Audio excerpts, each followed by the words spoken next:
YouTube, what is going on, guys? As always, welcome back to the channel. It is your boy Jordan, or JDunk here. As always, you guys decide what you want to call me, but today we are back at it again with yet another Black Ops 3 gameplay for you guys.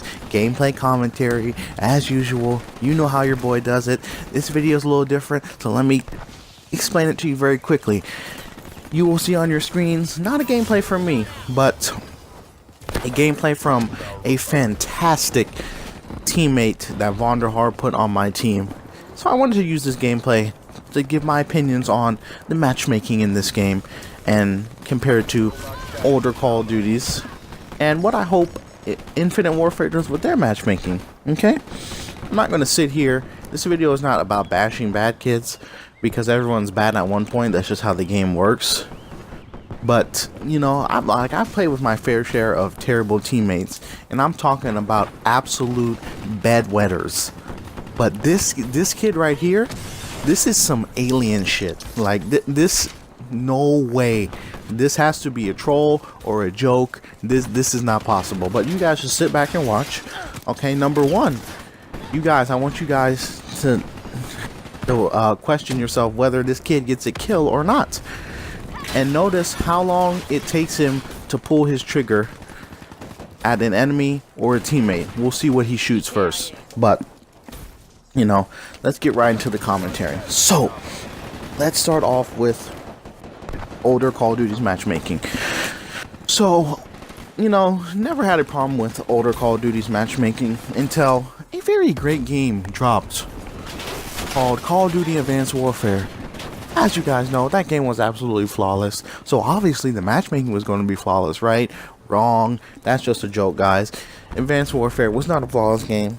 It wasn't as shit as everyone thought it was. For me, my biggest pet peeve was the variants. Way too many overpowered variants in that game, and way too many noobs had them, which made the game unbalanced, you know. And if you were decent at the game and you had a city and steed, you know, you could put up a very good gameplay, which wasn't fair. You know, people need to learn and get better on their own, not through the help of a weapon. You know, I'm tired of Call of Duty catering to shit players. I was a shit player once, not for long, but very once, way back when. You know, and I learned. I had my games where I got shit on. I learned from experience. I got better. Here I am today, you know, I would say average, above average range, you know, so there was nothing to help me back then other than myself and practicing.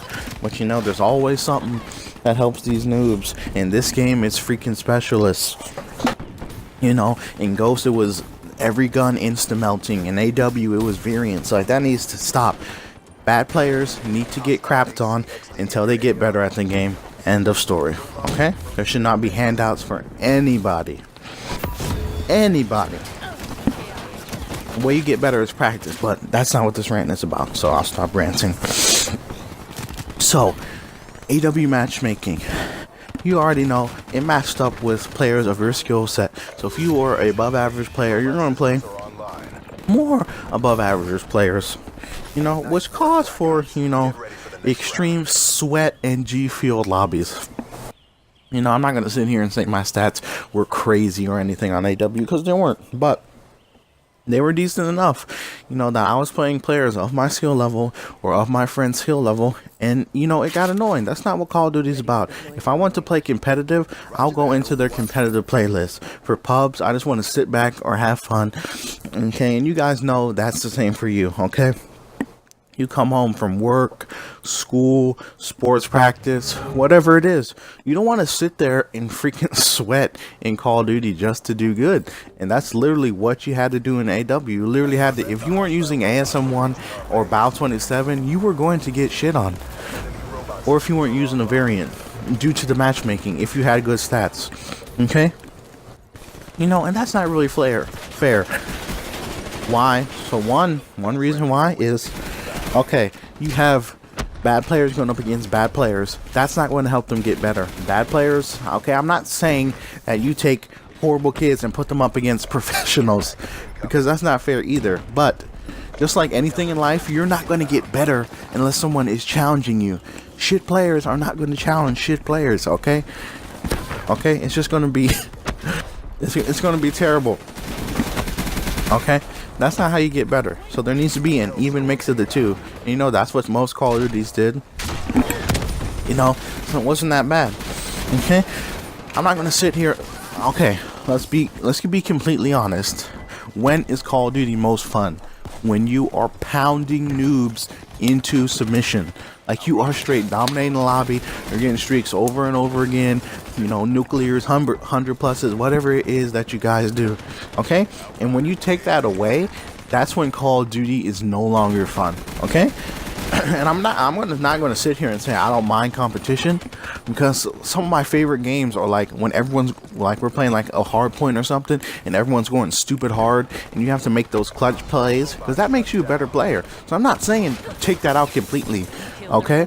But I don't want that every single game. You know, I want, you know, let's say 60-40, 60% of pounding noobs and maybe 40% of good competitive games. And I mean competitive, not nerds camping with LMGs or overpowered guns, you know, stuff like that. Actual competitive people playing the objective, trying to win the game, okay? That's the difference. Okay? I'm not going to sit here and say I don't want to pound noobs all day, which, I mean, I kind of do, but you know, I do not mind a competitive game. It brings out the best player in me. It brings out the best player in you guys. It makes you make clutch plays, clutch decision making, and stuff like that. So moving on to this game's matchmaking. You know, there's no skill-based matchmaking, but there is, I'm going to say, a bum-based matchmaking. That's what we're going to call it for today's video. So let's say, okay, you have the whole team, like all 12 players in the lobby. Let's just say you have the best stats, so you're the number one player in the lobby. What it should do is it should take you and the second best player and evenly split the two teams. So what does that mean? Each team has one of the top players, two of the average to like above average players, you know, one of those mid-range guys, you know, he plays like, you know, he might be breaking even or going like +5 or something. And then each team has two of the bedwetters. You know, that's what's fair. But no, this is what David Vonderhaar and the boys think is okay. So we're going back to the beginning. You're the number one ranked player in the lobby. What is he going to do? He's going to give you player ranked 8 through 12 to put on your team. That's exactly what he's going to do. Okay, so which means on the other team they have ranked 2 to 7. So they have the second best player in the lobby, all the above average, and all the medium guys. Okay, so they have, you know, the guys that are breaking even, playing hard objective. They have that one main slayer, and you know, we'll call the other two guys the Slay and OBJ. You know, they do a little bit of everything. But on your team, you have you, who I'm going to say, you know, when I play into pubs, I like to get kills, so we'll say Slayer in this point. So they have you as the Slayer, and then they have, you know, number 8. You know, he might be okay, he might push the objective, but he's negative. You know, and that doesn't count. You know, if you're playing hard objective, you still need to go, I'm not gonna say positive, but not extremely negative. Like when people are like, oh, I had this much time in the objective, and I'm like, bro, you went like double or triple negative. You still didn't help the team. I don't care how much objective time you have to get kills on the objective. So anyway, you have number 8, you know, so he'll probably go like -5 and like a decent amount of objective time. But then you have 9, 10, 11, and 12 who are straight garbage, and like, that is not fair. You do not people do not need to get punished for being good at the game, okay? So yeah, there's no skill-based matchmaking, but there is definitely some matchmaking that puts like the top guy at the lobby at a disadvantage, okay? You know, and let's say if I'm playing with my boy Weezer, and you know, let's say we're 1 and 2 in the lobby. He's still going, Vonderhaar's still going to give us the 9 through 12 players, and they're going to have 3 through 8 on the other team, and like, that's still not fair. I mean, Weezer will be going up, putting up, I can't tell you how many times me and Weezy have put up dual 60s, dual 70s, dual 80s, and we still lose, and our entire team's negative. Like, it makes no sense. Okay? This is a team game. Unless you're playing free-for-all, you know, it's a team effort, you know? Everybody needs to contribute. And when you have shit players on your team, consistently, I'm not talking about 1 or 2 matches, you know, that's annoying, but you know, that's not a big deal. But I'm talking 90% of my games, if I'm playing solo or playing with Weezer or some other homies, the bottom half of our team is complete dog shit, and it's annoying. Okay? Sorry for my language during this rant, but this crap is so annoying. So please, Infinite Warfare, make the matchmaking back to where it was, based on connection only. I know Treyarch and the boys tried to say they did that in this game. It's really not. It's bum-based matchmaking, not skill-based matchmaking. But as always, guys, I hope you enjoyed the commentary. You guys tell me what your opinions are on this game's matchmaking, previous Call of Duty matchmaking, and what kind of matchmaking you guys want to see in the future. So, as always, guys, thank you for taking time out of your day to watch this video. Like, comment, and subscribe as it helps the channel. And as always, guys, we'll catch you in the next video. Take care. It's your boy JDunk or Jordan, and we're out. Peace.